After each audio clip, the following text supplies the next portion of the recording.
Yes, finally, the time that I have been waiting for.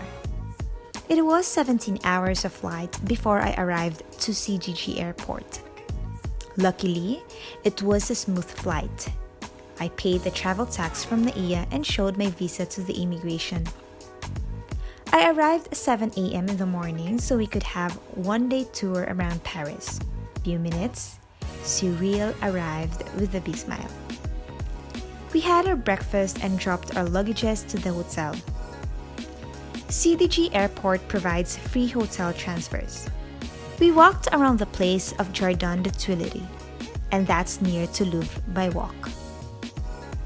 We also got the chance to explore Elysees and witness Arc de Triomphe.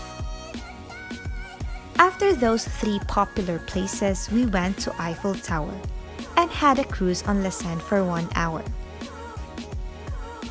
We needed to leave Paris the next day and travel to another city of France. Well, this is just one of the many videos that I'm going to share with you guys.